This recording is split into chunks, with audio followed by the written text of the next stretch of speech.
Welcome to Text on Text. This is Jed Sunwall. We are joined this month by Marta Regn, who came on to discuss Anxiety is the Dizziness of Freedom by Ted Chiang. This is a wonderful conversation. It was a great gift to me because this is the longest conversation I've ever had with Marta. I got to know her through the Weathering podcast, which we discuss in our discussion, but it's a podcast by the team at Upstream Tech discussing weather forecasting technology, but also philosophy and literature and how weather affects our lives and what it means for us. It's a fantastic podcast. I love it. Highly recommend it. And from listening to that, I thought, Marta would be a good person to talk to about this story specifically, given the implications of the technology in this story on understanding weather forecasting and weather modeling. And I'm just so grateful for her to coming on. You'll see she's just a fantastic person to talk to this story about.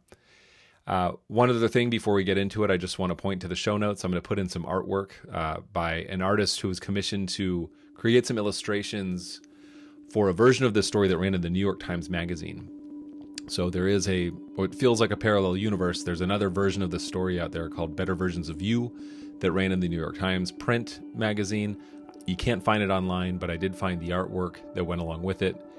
And I think that someone else took the artwork that went along with it and created a kind of like a bootleg cover art of the cover of a book called Anxiety is the Dizziness of Freedom that you see on the Wikipedia entry for the story. Pretty sure that book never existed, but anyhow, it's out there on the internet, and I did some sleuthing and went into that rabbit hole, and you can see the fruits of my labor in the show notes. But without further ado, let's talk to Marta. See you on the other side. All right, Marta, welcome to Text on Text. Thank you. I'm so excited to be here. Yeah, this is I guess I'll go ahead and call it. This is a crossover episode with the great Weathering podcast that you do. Before I ask you if you're a technologist, do you want to talk about weathering at all? Sure. And maybe I'll let the people know who I am. Yeah. But yeah, I'm Marta Regn, and I do co-host the podcast Weathering with a couple of my buddies and work colleagues from Upstream Tech. But Weathering is all about the latest and greatest that's happening in weather forecasting technology. We also get into the philosophy of science and the philosophy of technology. We also recommend books. So I think that if you enjoy this podcast, you'll really enjoy Weathering. I'm also a writer, and I mentioned I work at Upstream Tech in marketing. So that's sort of the overview of who I am. Okay, wonderful. Yeah, and I will say, if you like this podcast, you will like Weathering, or you should. I would consider Weathering the advanced version because you guys actually talk about academic papers and stuff like that, and I love to listen in, but I would never claim to understand everything that you all talk about. I don't either. Okay. But I like to think that's my role on the podcast is letting people know that weathering is, for everybody, and everyone's got a stake in weather. And I think this book that we're going to talk about today also does a little bit of that. Absolutely. Yeah. Okay. Well, yeah, we will get it. That is why I chose this story. And I was listening to Weathering and to you, and I was like, we should definitely talk about this book. So, but before we begin, are you a technologist? That's a great question. I'm flattered to be here, that maybe I might even be considered as a technologist. I would say that up until this point in time, I did not consider myself a technologist, but this has invited me to expand my definition of technology. And I know that we have had some prior conversations about the idea that language is a technology. I am Yeah. of the opinion that funk music is a technology. I don't make funk music, but I do deal in language. So I'll go out on a limb and say that I am a technologist, though you'll have to really expand your definition to allow me to be there. That's fine. I mean, yeah, this will be an ongoing joke for as long as I do this podcast, which should be, my plan is like 50 years, something like that. Nice. like 97 or something like that, doing the podcast. But like, is that it doesn't matter. I mean, yes, like I do 100% believe that language is a technology. In fact, Ted Chiang um, even made the argument in the last story of his we discussed on the podcast, which is the truth of fact, the truth of feeling. He says, he's like, humans, as soon as humans adopt language, they became a cyborg. Like, Yeah. because this technology that we've adopted that is language, it's external to us, but we've absolutely incorporated it into how we move through the world. So I do have to ask you to say a little bit more about the technology of funk music, though. Oh gosh, I would love to. This comes from like way back as an undergrad. I was taking a class and had to scrap together a thesis for my critical component of my creative writing studies, and I was like, I'm gonna argue that funk music is a technology. I was so into Parliament and George Clinton and Yeah, Sun Ra and Afrofuturism just generally. And what I love about Afrofuturism is that time travelers move forward and backward, and they really open up this like intermingling of yeah. every point on the timeline. So Hmm. that's sort of part of the aesthetics of Afrofuturism. Technology is there right next to like these ancient indigenous drum lines, for example. So I started thinking Yeah. about just how expansive the view of technology that is present in Afrofuturism.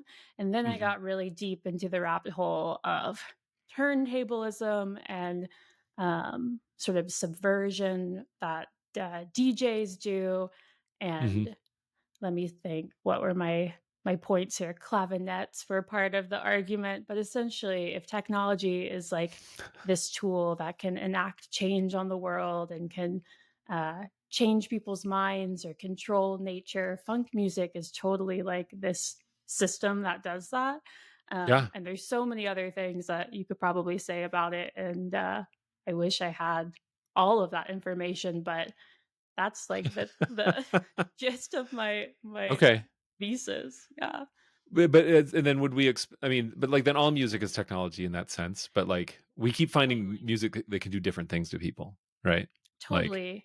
yeah, Yeah, and if you think about, I really like the definition of technology that I think classicists use, and it's helpful to look back in time during different points of antiquity, see things that aren't immediately recognizable as technology to us, and yeah, recognize that anything that aims to like move to change the world or affect nature or control nature is a technology. That's sort of like the definition that classicists use. And I think that language and music and any sort of art form definitely moves to affect human nature. So yeah, right, any music I think could be technology. I think that funk music is particularly interested in um, ways to create more space for people of the African diaspora, yeah. to create possible like new possible futures, to recreate pasts that were erased. So I think it's a particularly powerful musical technology.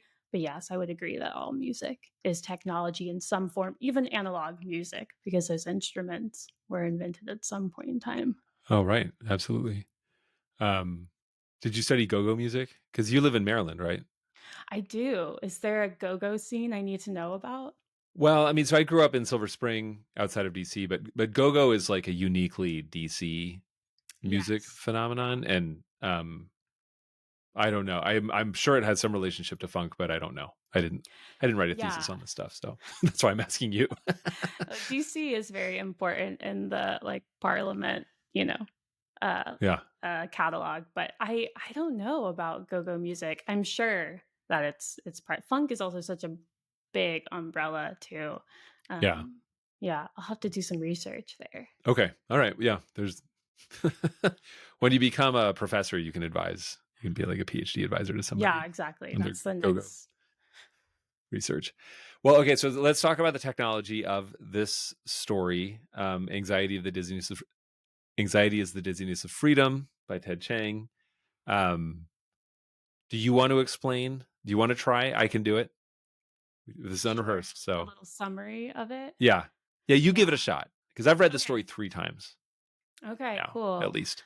Um, well then your summary of the plot points might be more refined than mine, but Okay. I think if I were to give like the overview, what you need to know, the Yeah. Sparklights version.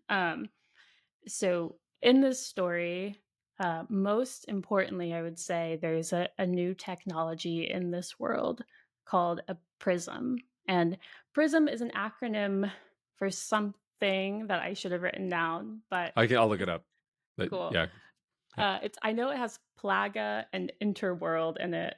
Can't tell you Yeah. any other letters, but essentially this prism at the center of it is a quantum computer, and every time this quantum computer is activated and performs a quantum equation, a new universe is created, and it branches off of the existing world. So the two worlds that we usually talk about in reference to a prism, they're called branches. I think they'll probably come up in our conversation, but essentially the prism allows the passing of the passing of information rather between the two branches. So someone Right. can interface with their parallel self. Typically, like you can video chat with them, etc. But naturally, the ability to chat with your parallel self is pretty unsettling. So it causes some real um, cultural and psychological and spiritual challenges for the characters in this story. And to give a quick character overview, I guess, I would say our main character in the story is Nat, who Mhm. works for a store that sells prisms or resells prisms, and she's got kind of a boss or data broker boss that I feel like feels Like, very real for for this yeah. world if you think about who sells personal data. Yeah. But he's not a great guy, and she ends up getting in kind of involved with one of his schemes and ultimately arrives at this moral dilemma. And I Yeah. think the choice that she makes and how she handles the possibility of making some pretty uh, immoral choices. That's really like the engine of the story for me, at least. Yeah. Okay. Yeah. It's you got it. It's great. Yeah, forget her boss's name. Lyle. Um Is or that her right? boss's name is Lyle? Sir Boss Lyle or Moro? Is it It's Moro? Moro. It's Moro. Moro. Yeah, that's right. Yeah. And it's you got Plaga right. Plaga interworld signaling mechanism. Um, does Plaga mean anything to you? I don't even know. Is this a term? Is this a In my brand? head, it was the fictional like super corporation that invented this thing. Okay. Who Okay. knows? I don't think they Yeah, say anything. it's great. Yeah. So the Plaga interworld signaling mechanism. And so I mean, look, like we'll bring it back to the funk is technology thing. The point is, it's like a new thing enters the world and it completely changes people's lives, right? Yeah. Like, and this one in a very obvious way. I mean, just you can very quickly. I mean, this is what Chang is kind of a master at, is like explaining here's a thing, and then like let's just think about what would happen to people if it existed. A lot of his stories center around that idea. There's another story in Exhalation in this collection that's just very short about the device that the LED, there's an LED on it that illuminates the second before you hit the button, and so it's basically like it has some circuit in it that has some like negative time loop going, and so it knows what you're going to do before you know it, and like it ends up driving people crazy Okay. because they're like, oh, I turns out I don't have free will. Like, um, everything Yeah. is kind of predetermined, and like, and it's anyway. It's this idea that like if you introduce this thing, what will happen to people? And so this is just this an amazing exploration. Um, Yeah. And yeah. that's definitely not dissimilar, I would say, from what the prisms do and how they function in this story. I think that um Chang says that this story is about free will. Hmm. I think it is. I think it's about many things. Yeah. But I think that it sort of elegantly describes one of the biggest challenges that people have when they encounter the multi-world, multi-universe theory, that if you were to see, an infinite number of yourself, right? Like an infinite number of versions of yourself, Yeah. Mhm. All of your good decisions are zeroed out effectively by all of the bad decisions. And then that's the idea when people are like encountering this theory, and it really challenges the notion of free will. Yeah. And that's how people engage with their parallel selves in this story as well. Yeah. Yeah. Yeah. I mean, so we can go into a few. This is a rich one. I mean, this is somewhere Yeah. between a short story and a novella. Like it's kind of long, so it Yeah. covers a lot of ground. Um, there's one. There's the story about the guy. So there's this woman who's a therapist. Yeah. Um, why didn't I remember any of these names either? Like Kate or something? Like Dana. Dana. It's Dana. Yeah. So the four-letter name with an A in it. So Dana, she's like a therapist who helps people who have problems with prisms, because like naturally, sort of as you indicated, people are able to communicate with their paraselves, and it causes problems for them because they'll either be jealous of their paraself, or they'll be horrified at things that their paraself does. Yeah. And I mean, there's a group therapy session where you have people that are talking about, like, this one guy is like, I don't know why I'm still single. My paraself met this girl. I went and found her and told her that our paraselves had a relationship, and it was great. And then she was like, "This is weird. I don't want to talk to you again." Yeah. Yeah. um, yeah, Access to our parallel selves brings out like very strange sides of people. That's one of the the points I feel like this story gets at. But it's interesting that there are, to your point, there are so many different like uh versions of that same story. Like, who are you when you can access your parallel self? Some yeah. of them I thought were more compelling than others. So I'd be kind of curious to know, which character, which one of those like tense relationships with the paraself really stood out to you. Well, I mean, this is an all spoiler podcast, so there's Dana's, Cool. right? So it's like Yeah. the story ends, I think, just incredibly powerfully. But the what I was immediately thinking of was the guy who slashes his boss's tires, Yes, totally. right? Um, and I think you pointed out to me that Exhalation he has like notes at the end Hmm. of the book where he sort of explains some of his thinking as he's writing the stories, and I think he addresses that idea that you mentioned, that like this idea that, like, oh, if we had all these infinite universes or whatever, or this multiverse, would we actually be canceled out by our Right. alternative selves? And I think where he lands, and I think he makes a good case for this, and I tend to agree with this, is that like a human is basically a pattern of energy that moves through the world in a certain way, Yeah. and you're not going to see like every possible variation. Like, Yeah. there's a range in which you operate. And so what this guy Yeah. is dealing with is like, he got really mad at his boss, slashed all four of his tires. I don't know why I think this is funny. It's Um, hilarious. it is hilarious. Okay, good. And he's like, am I a bad person because of this? Yeah. And he checks in on his paraself for like multiple versions of himself. I don't remember. And he's like, or maybe they just talk through this. He's like, No, he I, he does send he sends okay, a data broker, like one of these people, to go find the parallel selves, and then tell. I think they find like six or seven, and yeah, he asks them, did they slash the yeah, tires? And it comes back that none of them did. And so in yeah, the therapy session, he's a client of Dana's. yeah, Um, he uses that as evidence that, oh, me slashing the tires was a one-off thing. That's not yeah, actually who I am. I right, I think that what you're saying about where Chang comes down on, um, does it really cancel out if you were able to see all of them? I think Chang actually has a much more hopeful version than the nihilist, like, oh, you would see all of them, they'd all cancel out, none of your yeah, choices matter. Chang completely. I would say comes out on the other side, that every choice, even the smallest choice, matters. And I think that this is one of the story, or one of the sort of subplots of this guy who starts to like really reveal Chang's position on this. There's, it's revealed throughout the whole story. But it's, yeah, he uses that, like the character uses that evidence to say, no, I think I am this sort of like good guy.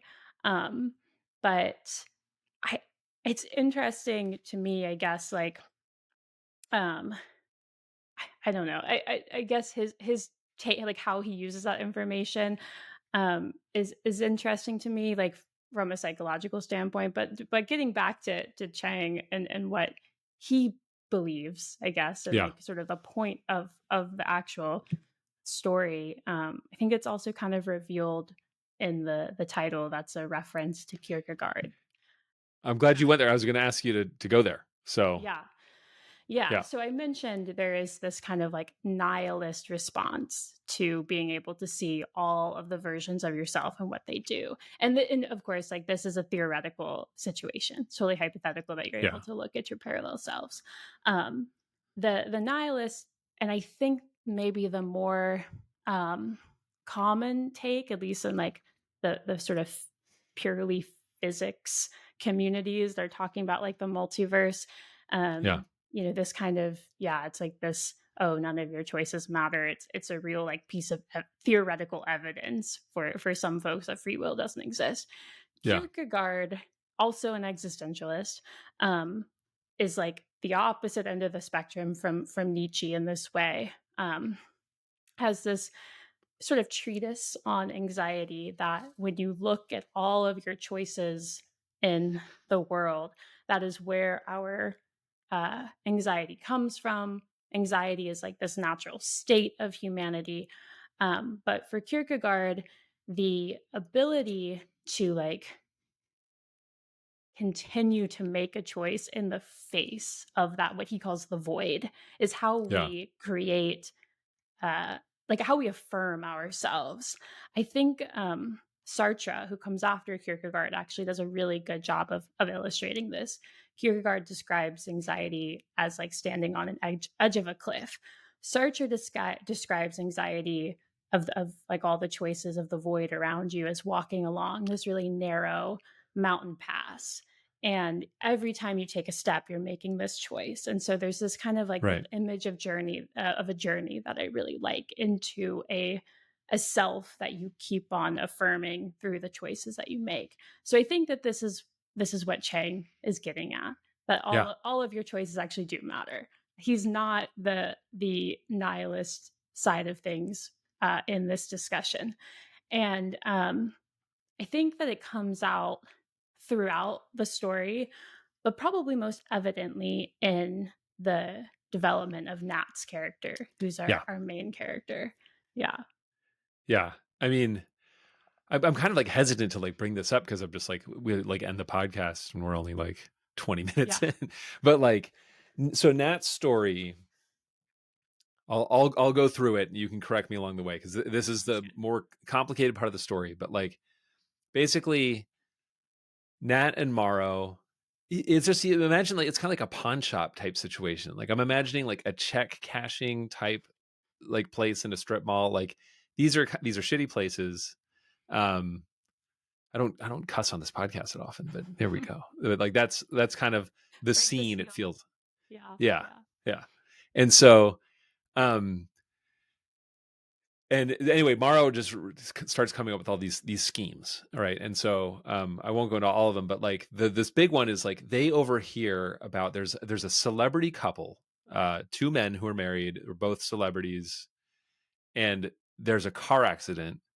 And in Nat and Morrow's world that you're sort of reading through, one of the men dies, and then they overhear that somebody has a prism where in their Paracelf's world the other guy died and the other guy lived. So basically what they realize is if they can get their hands on that prism, they will allow these two rich men who are each grieving the other in their alternate worlds to see each other and talk to each other again.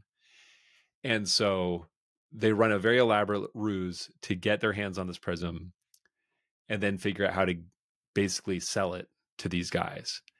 And the way Morrow runs the heist, I'll just, again, it's an all spoilers podcast, but I'm not going to like what's the way Morrow runs the heist.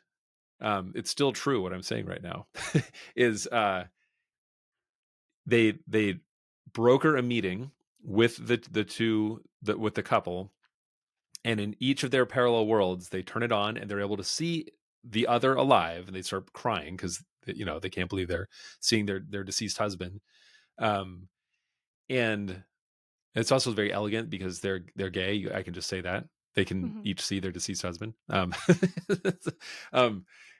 and then they're like, okay, I'll name the price after we prove it. And basically Morrow, knowing like he can name an exorbitant price, and these guys are very rich, and both of them will be willing to pay for it, and that's what they do. Right. Yeah. I'll pause there before I get to the kicker, but yeah. Yeah, I was gonna go to the kicker, but yeah, I guess it's important to say though that the real Morrow in this branch actually dies. He gets Yes. Before this happens, he gets caught in Yeah. the crossfire of one of his like bad deals. He was trying to essentially extort this old woman who is dying. He gets caught in the crossfire. Well, he This gets caught. He gets. It's not a Literally, crossfire. he He's dies. He dies. murdered. You're right. Yeah. Yeah. Yeah. Yeah, no, crossfire by his own creating, I should say. Yeah. So he dies, and then that essentially facilitates the situation where Nat is able to go forth with the deal with Morrow's paraself. So she can Right. kind of diverge from the plan that Morrow set out, or she can choose to go along and sell this prism for some exorbitant amount of money to these grieving people. That's right. Yeah, and so there's this moment, right? So Nat goes through with this thing on her own. It's kind of weird. Morrow had sort of been in charge before, and she's the protagonist. She's a very sympathetic character, but like, and there's indications throughout the story, like she has a very troubled past. Like she's a recovering addict, um, and had just hit bottom in some ways, in the past, and she realizes as she's going through this transaction that it's like not a great thing to do. Like um it's absolute, like some kind of extortion, like an emotional extortion. And she asks the assistant of the celebrity, like, there are like a lot of people out there who would probably just give this to somebody for free, like if they came across this prism. And the assistant's like, yeah, they would, and but if you want the money, you can take it. and it is, to your point, because Morrow's dead, she has to make that choice. Like it is on her. Like, am I going to take this money or not?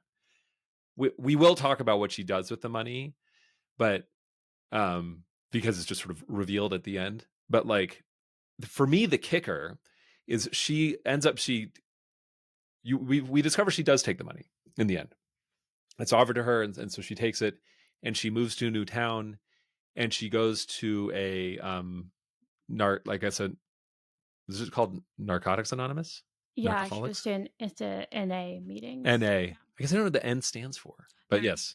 yes. Yeah. Is it just narcotics? Okay. Yeah. So she goes to an NA meeting and she starts talking, and let's see if I can get through this, because I mean, again, this is the third time I read the story, but like I just like broke down. She's like, I have never, like, she just acknowledged, she's just like, I've just kind of like gone through life, getting by, and never really thought about being a good person. And she's like, I just tried to imagine what a better version of myself would do, and I Yeah. did that.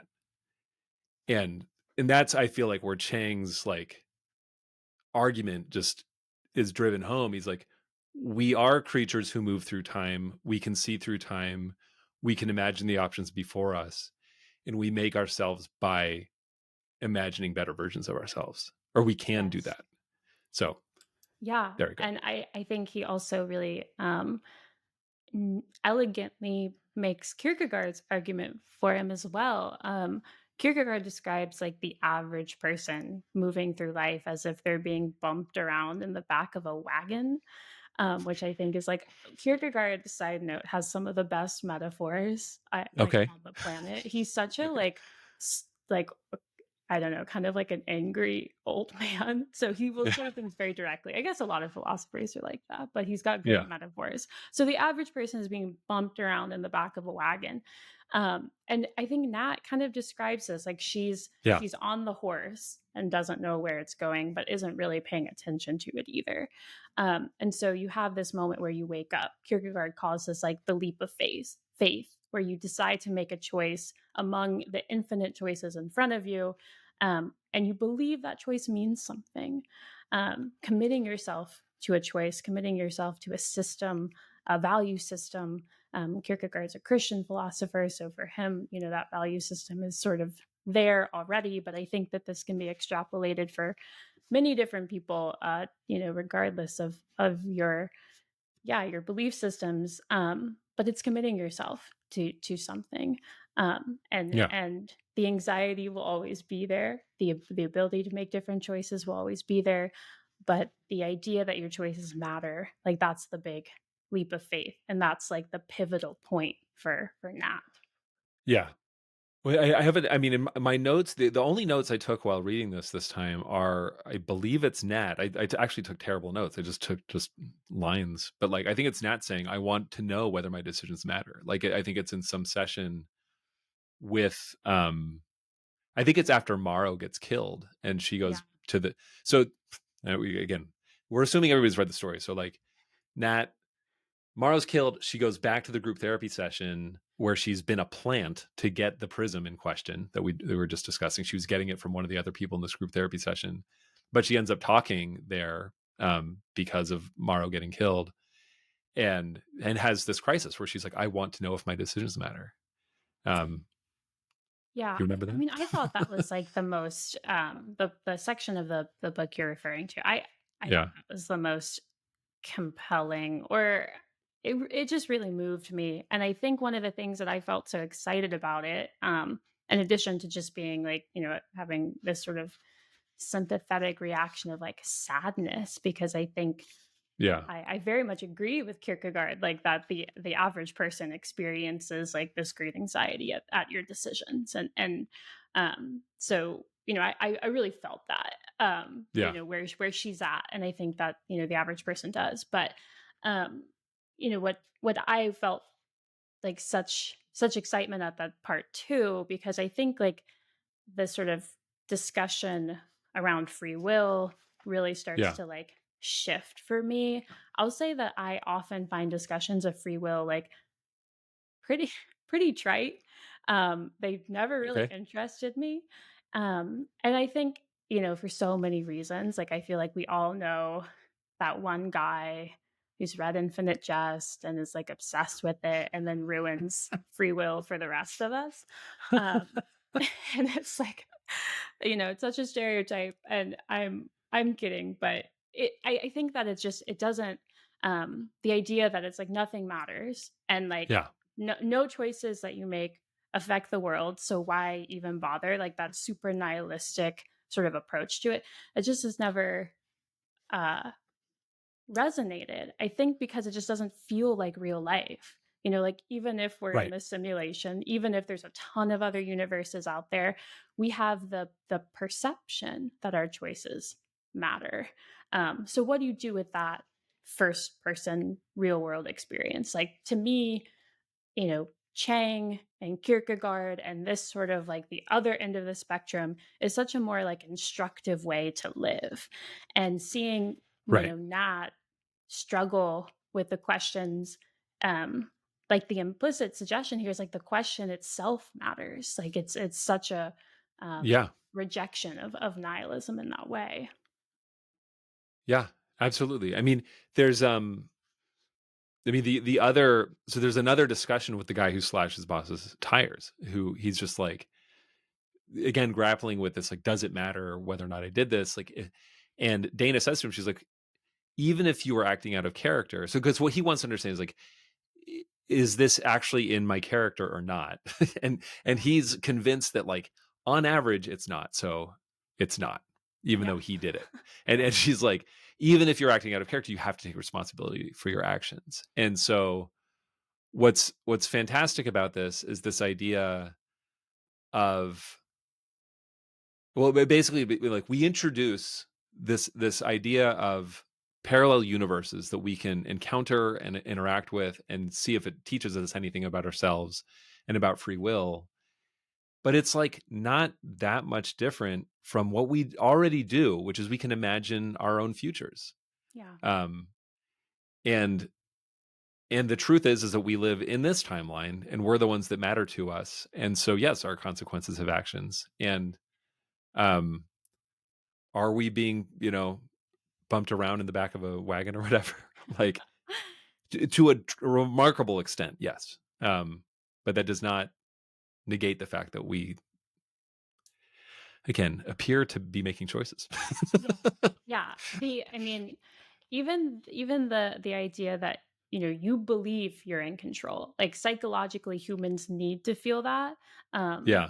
you know, whether or not it's true, I think that we continue to operate that our choices matter. So like let's act like that.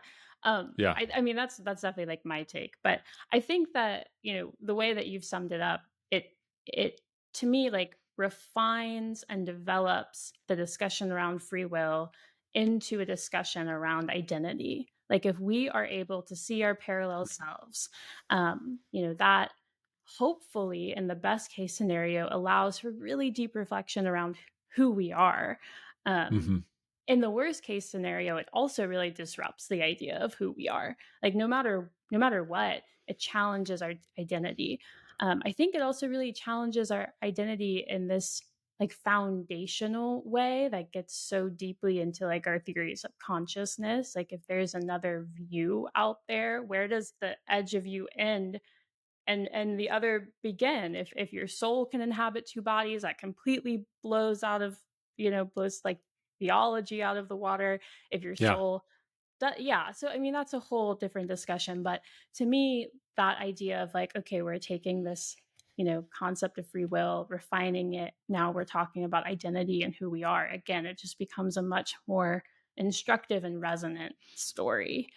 Yeah. I think it's also like Chang believes this, like that's what what I'm getting out of it, and I agree with Yeah. him, so I'm like it's the best story. But yeah, I mean, I think it's it feels like a more fresh way, I'll say, to approach that topic.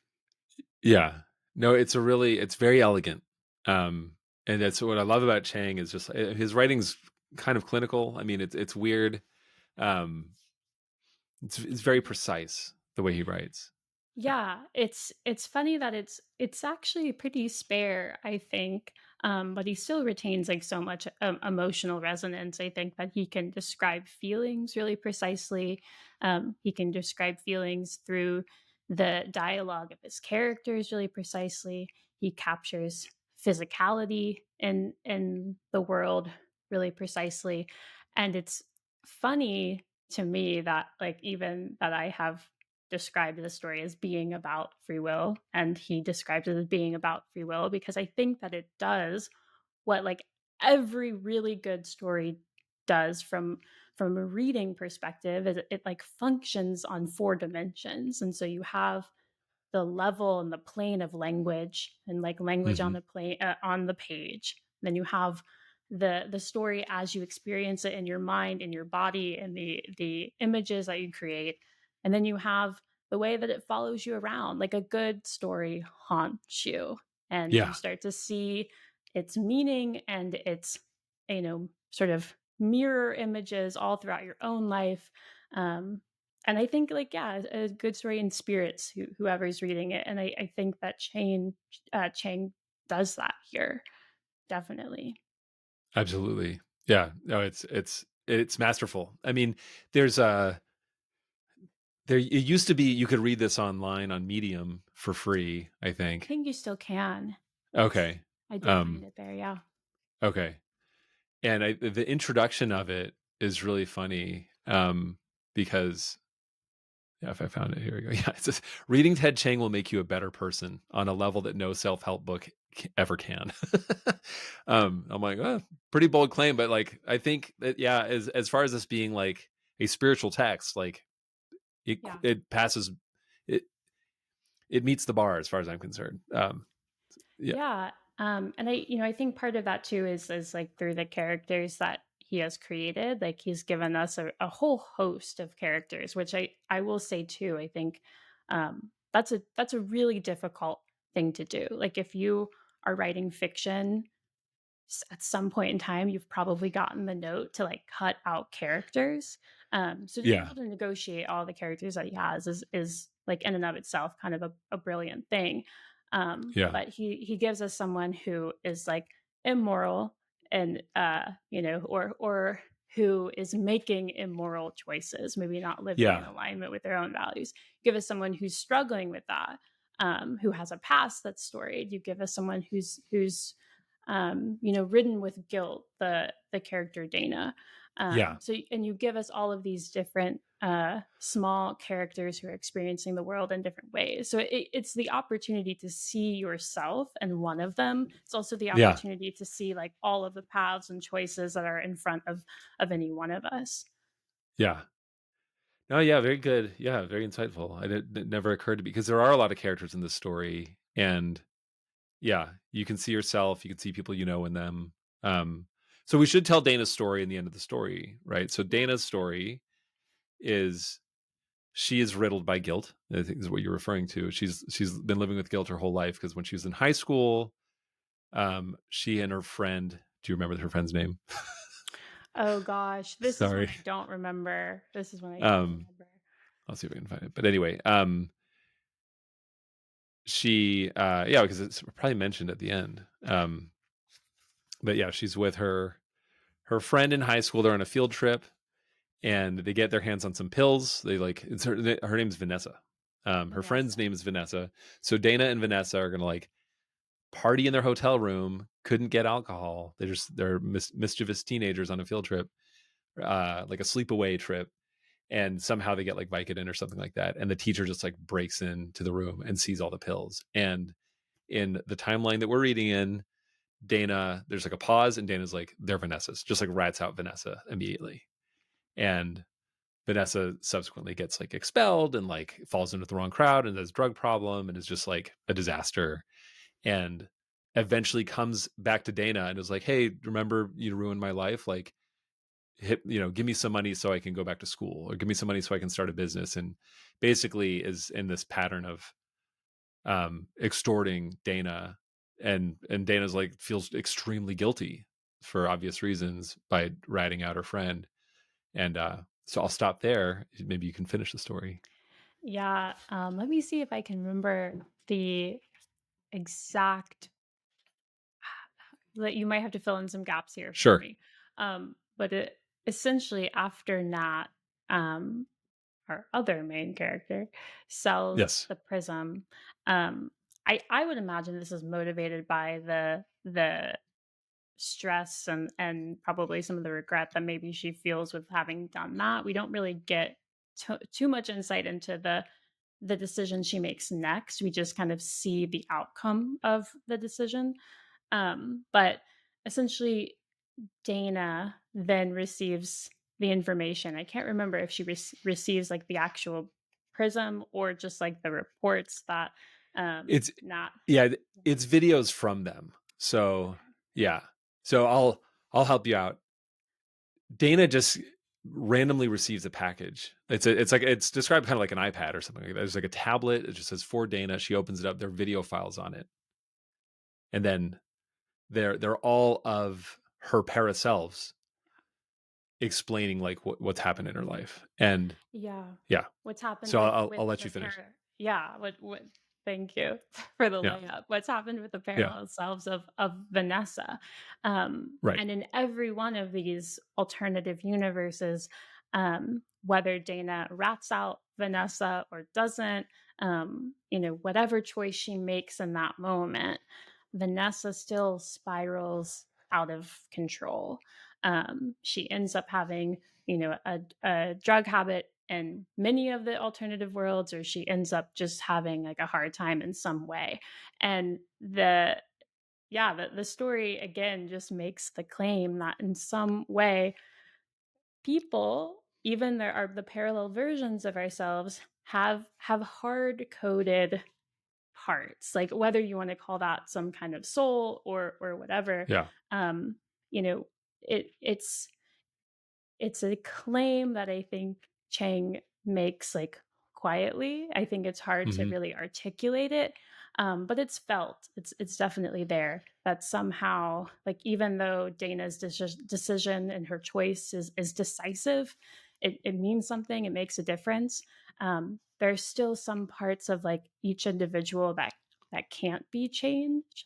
There's some kind of yeah, I Right. like to think of it as like a hard coded something, but there's some sort of essential aspect of each individual that can't be changed. Yeah. Yeah. I mean, the way I characterize it, I mean, having read this, is that like if you see all of your parallel selves, like there's an average of you all. Like what I said before, like you're fundamentally some kind of pattern of energy, and the way that you do things is the way that you do things. Like, um, but the other side of this reveal at the end is like Dana sees all these videos of herself, and also in every version of her parallel self, she feels guilty about whatever happened. Yeah. Like she feels guilty because she ratted her out. She feels guilty because she took on too much responsibility, or like so. She also recognizes, it's revealed that Dana also is just a person who's going to feel guilty no matter what happens. Yeah.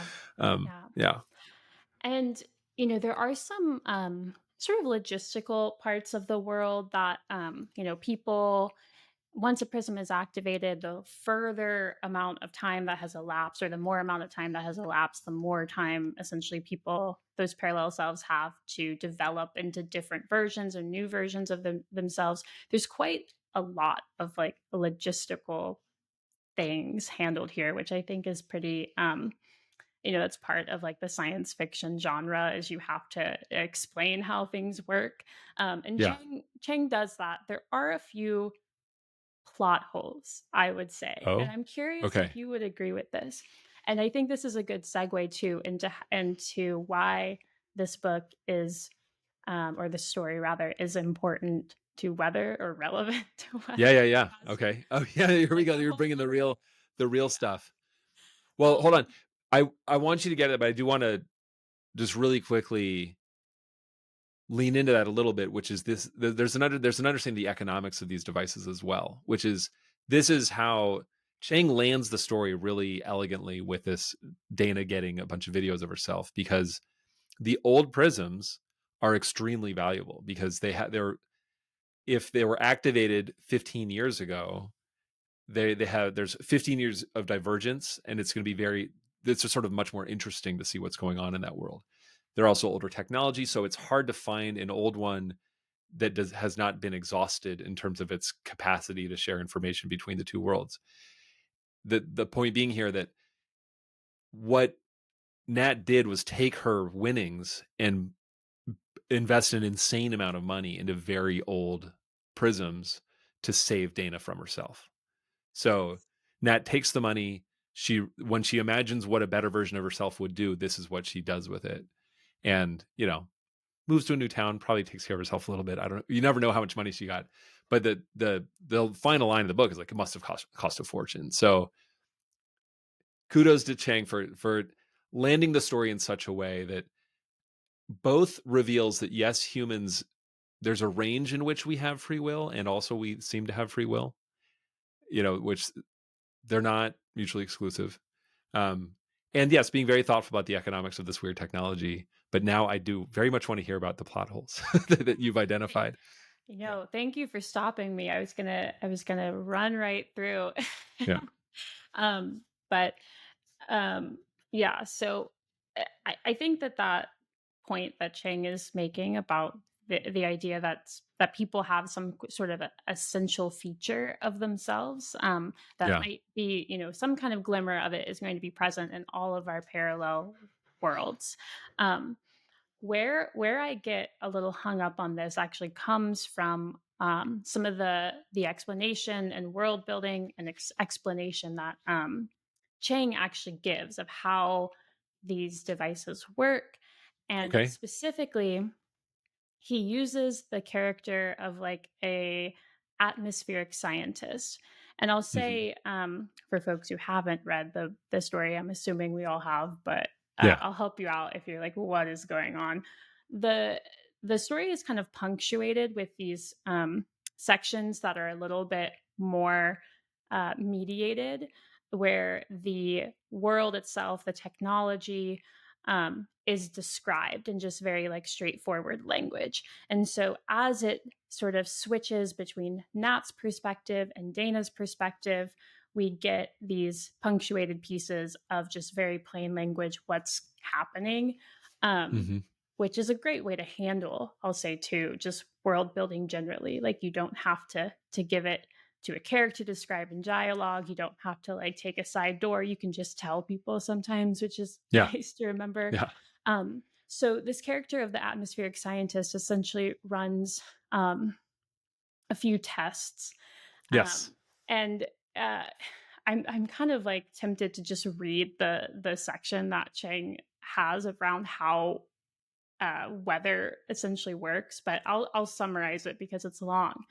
Yeah. Um, but when a prism is activated, essentially, like within that quantum computer, Yeah. there's little disturbances of particles. So there is some kind of disturbance like in the air.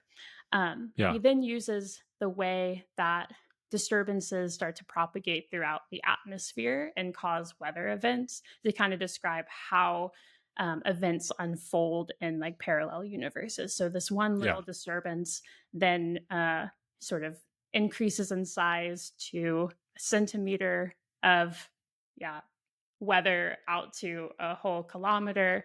Um, Yeah. and he describes it much more elegantly, but it's sort of like a perfect explanation of like how we understand the butterfly effect to work, how chaos sort of Right. exists in the universe. But what he also shows is that the only meaningful difference, unless someone is activating a prism and using it to like make a decision that has a huge impact, like the example he gives in the book is if the prism is activated and the light on the prism turns red, there's two lights, one is red, one is blue. If it Mhm. turns red, I'm going to detonate a bomb. If it turns blue, Right. I'm going to disarm it. So if someone uses it in that way, it's very obvious how the two worlds diverge. Yeah. But if someone just activates the prism the way you would, like, you know, get a new iPhone and set it all up, Yeah. nothing really changes except for that little disturbance of molecules, of air molecules. And so weather is actually the thing that is meaningfully changed. So Right. he sets up this whole experiment and then looks at the two worlds across, or I think he has like 12 prisms or something. So he looks at the Yeah. weather a year after, and most things are the same except the weather events are different. Um, Right. and So it's and like still summer, but right, yeah. exactly. Yeah. Um, and one of the key things that he figures out is like, or he proves, and one of the big like disruptions in the world of the story that he doesn't really go into, but it's sort of discussed slightly, is that weather really deeply affects the events of the world. One Yeah. of them is human conception. And so the reason why there are parallel selves and not carbon copies um, is if like, so let's say you have two people, same parents, who are Hmm. conceived in two parallel worlds. The babies that are born in these two parallel worlds are siblings. And Right. so I guess to me, one of my questions is like, how much really then does it take, like how much time, if we know that like, you know, at the time of conception you get two different people in parallel worlds. Right. Yeah. um I think one of the questions I still have is just like, how much time does it really take to elapse until people are different versions of themselves? I think in Yeah. some Oh man. instances of the story they feel very different, they have completely different experiences, and then I'm like, yes, Chang is making this claim that I always want to make, that weather is like the the biggest influence in our universe, is like the thing Yeah. that influences your lived experience, uh so much we yeah, but Yeah. It should. You should touch grass, everybody. Yeah. Weather should affect your life. If it's not, something's wrong. Yeah, or Yeah. you're extremely privileged. Yeah. That's the other part of that. But Yeah. yeah, so I think that just maybe it's not a plot hole truly, but I think it feels like a just a question I was still left with. I actually think that Chang there's a moment in time where he says like a lot of these parallel worlds are actually not as interesting as you think they are. To me, that reads that the people between the two worlds are not that different. The Hmm. moment you're gonna get like the big differences or like if the prism is activated before like some big event like human conception or something. Yeah. But yeah, I don't know if that question sort of resonates with you or if it feels like a curiosity that you had. um Yeah. I mean, it's okay. Yeah. Lots. This is interesting. I've got a few places to go from here, but like I do. So I will read a passage because I looked up the part of Great. the story where anyway, it's the end of that section where he's explaining these things, and he says some people still argue that the broader course of history wouldn't change between the two branches, but it became a more difficult case to make. Silatanga, who's I guess this scientist who The ran these, scientist. yeah, had shown that the smallest change imaginable would eventually have global repercussions. For a hypothetical time traveler who wanted to prevent Hitler's rise to power, the minimal intervention wasn't smothering baby Adolf in his crib. It's great to have that image here. All that was needed was to travel back to a month before his conception and disturb an oxygen molecule. Not only would this replace Adolf with a sibling, it would replace everyone his age or younger. By 1920, that would have composed half of the world's population. So that does seem a bit reachy to me, but I don't know. I don't know. Like my original interpretation was that like if you can disturb the environment at all, well, I guess like there's like some period of time between when the quantum disturbance, whatever, in the device propagates to affect global weather eventually, which I buy that butterfly Yeah. effect type thing. Um, and that would have a repercussion on every conception after that point, right? Because that makes sense to me. I don't know enough about like fetal development to know if it like a month before Hitler's born, you can change who he's going to be when he comes out. Um, but you can change. But regardless, I guess what he's saying is no, you're still going to change the weather of everything, and that's going to change the circumstances of Hitler's life undoubtedly, and he's definitely not going to end up the way he was. Yeah. But I mean, my but understanding though is that every person that comes into the world after a new branch is created, like every person who is a comes into that sibling. world is different. They're different, Yeah, yeah. And to me, I'm like, that sounds like actually kind of an astounding difference. But yeah, I mean, who like and then the other thing why weather is relevant that he gives a great um, sort of like the time period that it takes for these things to change. yeah, It's so short. Like weather is developing so quickly. Even if you have the best observations, like yeah, any amount of air really makes a difference. I think that he uses this ultimately as a metaphor for any small choice makes a difference. yeah, But it opens up this question I have that I'm like, if every person that comes into the world really is different, I would challenge and say I think these worlds actually look very different, and I wonder if Chang right, would push back on me. But it's all like hypothetical. I think that's right. Like that's the genre that we're working with. It starts with a question of like, what if this technology existed in the world? Um, yeah, we're in theoretical science here. We're in quantum physics, which is completely theoretical. But yeah, I felt myself sort of excited by the idea these branches might be much more different than Chang is uh, really showing here. But that's yeah. my speculation. Yeah. Yeah, yeah. I mean, for sure. I mean, part of the issue, though. I mean, I think he's pretty careful about this. Is that like there's the understanding that these devices have limited capacity for transference of information. Like it starts out with like you can like have a text chat with people on the other side later to video, but like the capacity is still limited. And so the the yes, like if you're talking to somebody in a 5-year-old prism, every 5-year-old on that planet is different. Like everyone 5 and below is different. Everyone else that was alive at the time that was activated is themselves, right? So the changes are happening for sure, but it's um Yeah.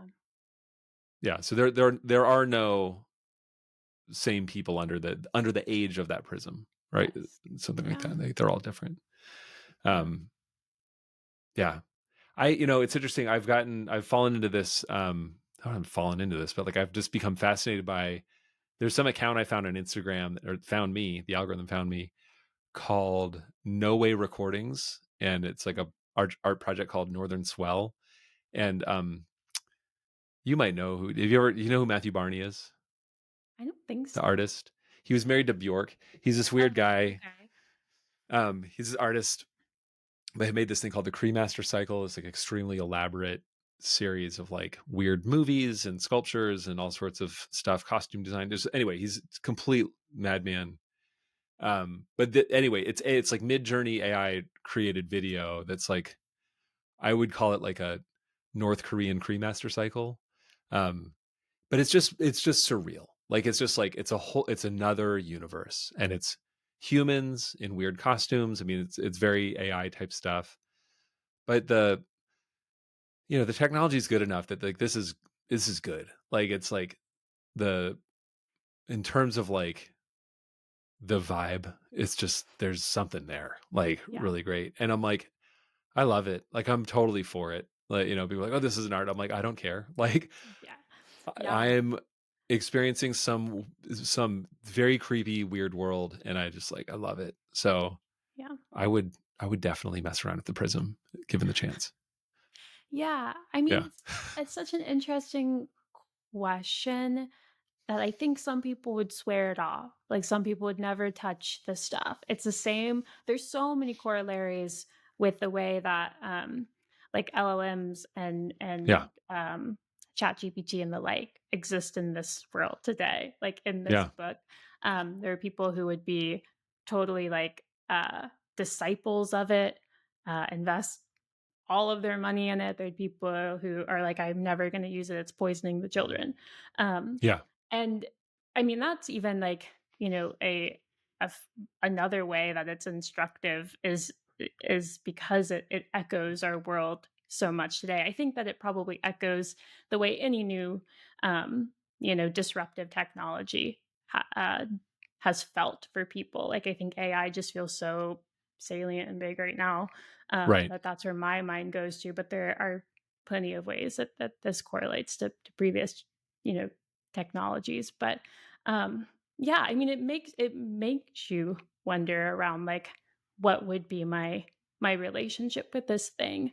Um, of course, the relationship with a parallel self is maybe like even more hairy than a relationship with a chat bot, but who knows? I think in some way, once your chat learns everything about you, I mean, it is kind of a parallel self in some way or a self adjacent to you. So yeah, we kind of in more than ways than one, I think we can access the world that Chang has created here. Yeah. Yeah.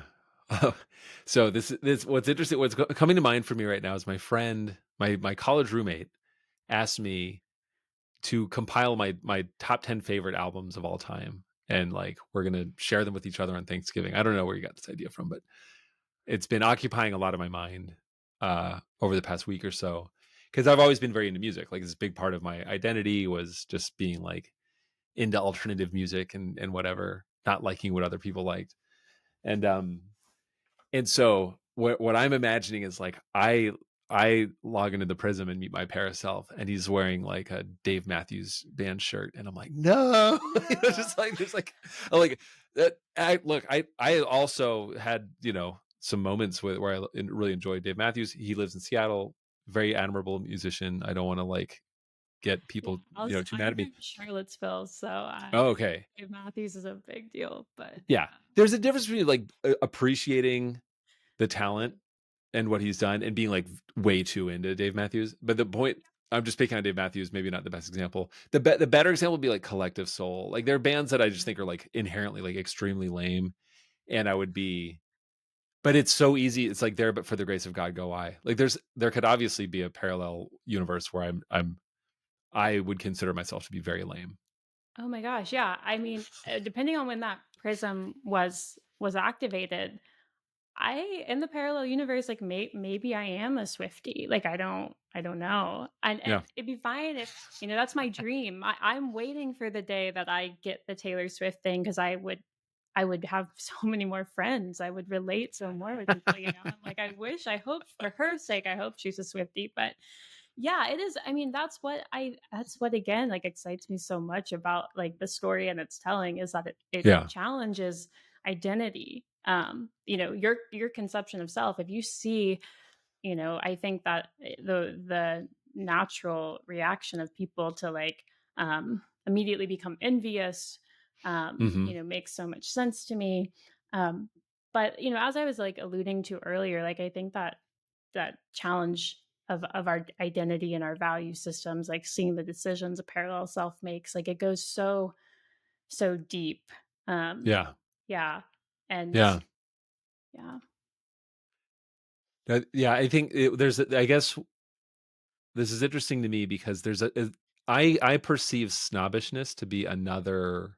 It's like a dimension of morality, and so yeah, because I've come to terms with my own snobbishness in the sense that I don't apologize for liking what I like. Like I'm into certain things, and like that's true, and I don't apologize for it. There are things that I like, there are things that I don't like, and the where I think a snob though, like a snob is a person who believes that the stuff that they like makes them like morally superior to people who like different things. Like that's yeah, obviously not true. And so, but that's another dimension that the story could have explored, which yeah. which would have been obvious. I mean, there's so many ways you could go, which like you see the parallel world and you're horrified by something and you have to confront the fact that like that's a stupid thing to be upset about. Like, Yeah. I yeah. think that actually like Chang's uh, the the description of how people become siblings like once the prism is activated, I'm like, okay, I Yeah. kind of love that. I think if you could think of your parallel self as that way, like regardless of when the prism was activated, is maybe like the only way you could have some kind of healthy relationship. And even then so many people would still have strange relationships with them. But Yeah. yeah, I mean, you wouldn't be able to function thinking that it's you. That was something I kept on thinking about is like if there was another if there was a way to access your parallel self, right? I Yeah. don't think that anyone psychologically could function believing that it's like a one to one. That's you. I think Yeah.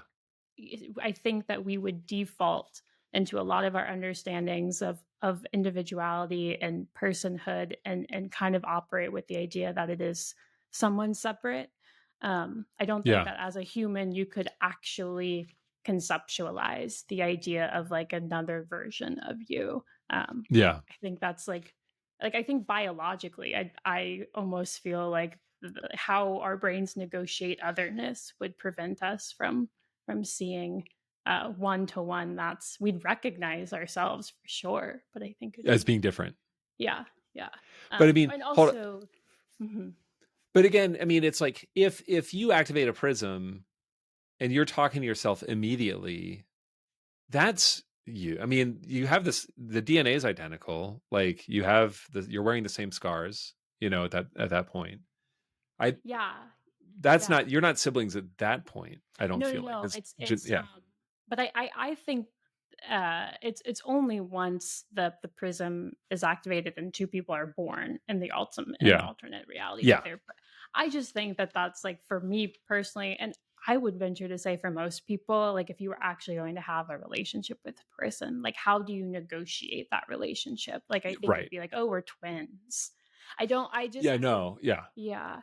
Um, but you're right that if you activate it, and for those first, I mean, it'd probably be days. be days until something really meaningfully different happens to you. I'm sure someone would Yeah. disagree. I don't know what the timeline is. At some point, you start to Depends on diverge. what age you are.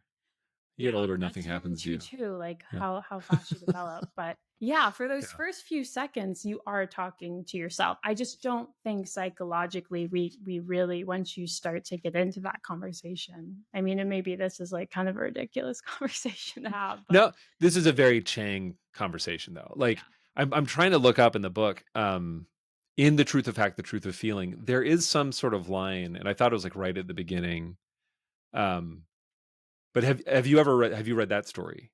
I haven't. No, I haven't. Okay, so it's whatever. I recommend all Chang stories. I haven't read all of the stories, but I've enjoyed everyone I have. But that is a story about a technology that allows you to record your life just perfectly. So you have a video recording of everything that you've done and a transcript of everything, and you can just search for any memory you have. And so, you'll love it. But like the point being, like, once again, you have a technology that's extended your consciousness.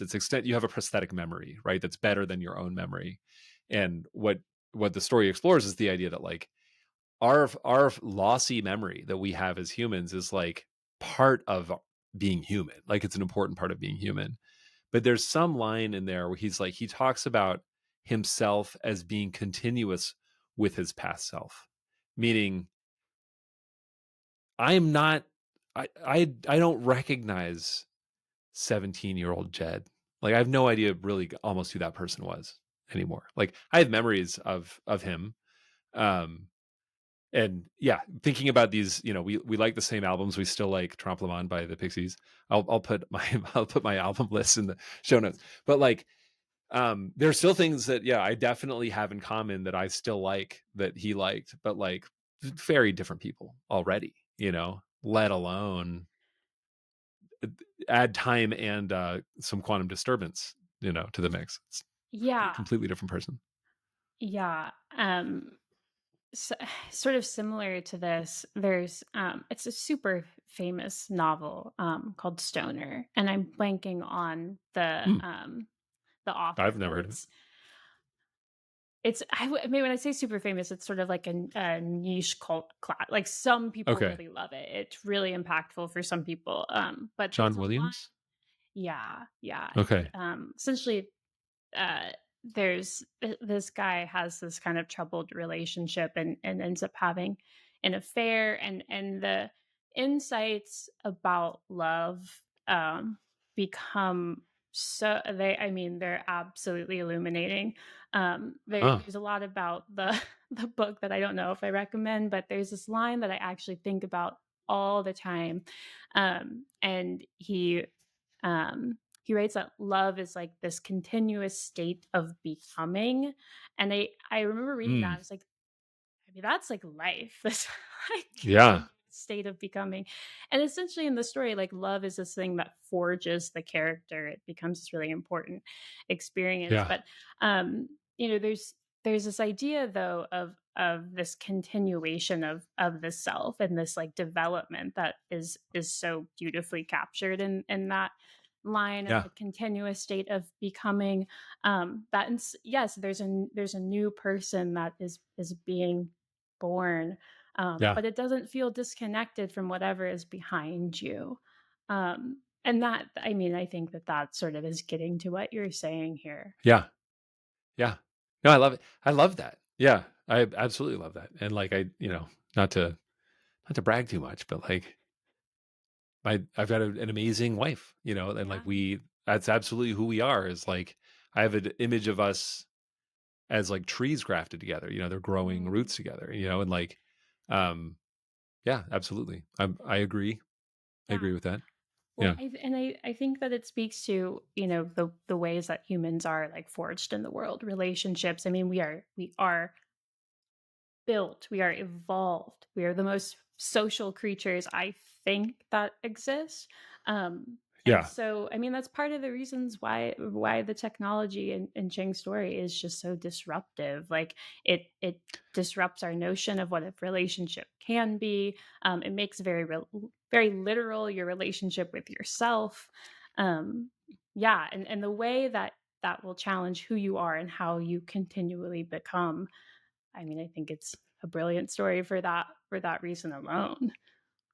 Yeah, I totally agree, and I think we're landing the plane here. But yeah, I think I want to I'll go out on a limb here a little bit and say like there's something very meaningful about it ending basically ending with the NA meeting, Hmm. which is I don't know nothing about being addicted to narcotics for what I swear. It's just like I don't really know what it's like, what that's like, but it's an interesting parallel in the sense that like so much of the book you have these group therapy sessions where people they're obsessed with their paraselves, right?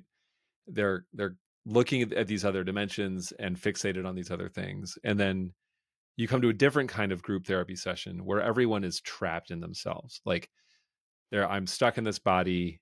I have an addiction. I don't know how to, it's one day at a time. So you're going from this sort of fragmented, many parallel world, uh, anxiety, Hmm. that comes from that to this very narrow, like one day at a time world.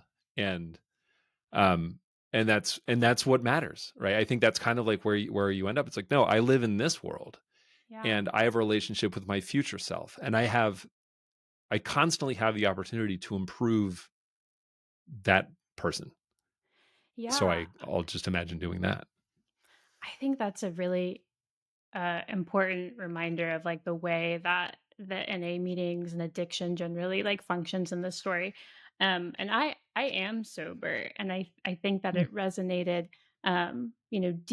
deeply on that front too, because the relationship that people have with their prisms, I think, is ultimately this like really tense relationship with the self in some form. Yeah. Like I said, I think that that effectively is what addiction is in almost every single context, is like this really tense relationship with yourself. And like we've got all Hmm. this, research about its connections to trauma. That's a deeply disrupted sense of self, what trauma is. And so there's all this, thematic sort of addiction is present in a lot of free will stories.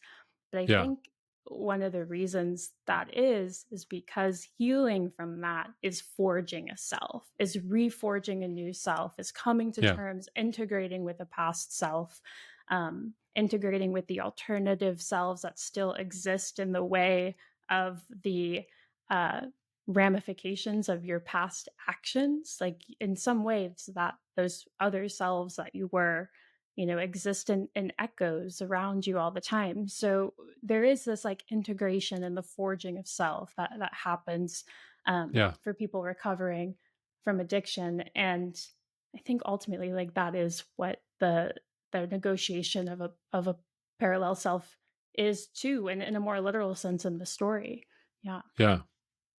Wow. Okay. Well, thank you for sharing that. I didn't want to put you on the spot like that, but, um, No, no. I mean, yeah. but I think it's like even if you don't have, a history of addiction, or you're not, sober, like there's so many stories in which you have to come to terms with hard decisions you've made, or Right. self-development journeys of any kind, whether that's mental health, or what have you. Yeah. Yeah. Well, this has been amazing. I'm so glad finally did a crossover episode with Weathering. Uh, Yeah. Yeah. And it's funny, I feel like we could keep talking about like the way that weather functions in the story, but I think that it ultimately gets to my like mission statement in weathering, that is weather impacts everything, and we all have yes. stakes into it. So total crossover. Perfect. Well, also, hold on. Earthquakes happen like in perfect synchrony. I think across the different worlds, he says, which that surprised me a little bit. Um, Well, I guess, and because that's a different earth system, right? I guess I'm sure that in some way there's an earthquake that could be caused by a weather event. I don't really know if that's true. I just feel yeah. like totally I'm not ready to count anything else. But right, like that's because it's not an atmospheric system, that like Right. geologically things still function like the same way until until things start to weather literally from like Yeah. precipitation. It's at some point like tectonic activity there's got to be some butterfly effect that like can reach a tectonic plate at some point, Yeah. I I mean, would think, I just feel like Earth systems in the same way of like, I don't want to count anything out of the quantum realm. Things are just so crazy. Like, who's to say Yeah. that it Yeah. couldn't Who's to say? happen? Yeah, who's to So, say? all right. Oh, one other thought, and then I will end this. Is what you got me as we've been thinking through this. It also makes me wonder: is like, would there not be this? There would absolutely be. This is also for like my other weathering listeners, like geospatial data people. Can you imagine the standards bodies that would try to emerge around the prism? Be like, coming up with standards because you can imagine somebody be like, no, I want a prism that like is actually really disruptive. Like it does, it blows like a huge gust of air, if the blue LED comes on or something like that. Like, um, it's written in such a way that it's sort of like, oh no, nothing changes except for this one tiny thing. But it's like somebody be like, no, like we should make one where like something definitely changes. I know. That was another, again, not a plot hole, but a question. I was like, I can't believe that this is the final frontier of this technology. Like, like Right. this is something else has happened since these, yeah. Because some of them are Yeah. really old. I mean, some of the prisms in the story have existed for decades. So Yeah. It's so cool. All right. Well, thanks so much, Marta. yeah, Happy Thanksgiving. Thanks for doing this with me. yeah. We'll meet in person someday.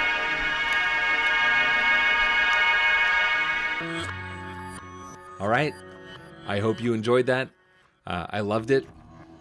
You might laugh. I've been laughing a little bit. Before I had this conversation, Marta kind of downplayed her philosophy chops. She had tipped me off that the title of the story comes from a Kierkegaard essay. And I told her in advance of our conversation that I was hoping she'd be able to talk a little bit more about the philosophical angles of the story. And she kind of downplayed her knowledge of all those sorts of things. And then in the conversation just busts out, just so much insight and so much knowledge about Kierkegaard and Sartre and Nietzsche and all these different philosophers that shed a lot of light on the ideas in the story.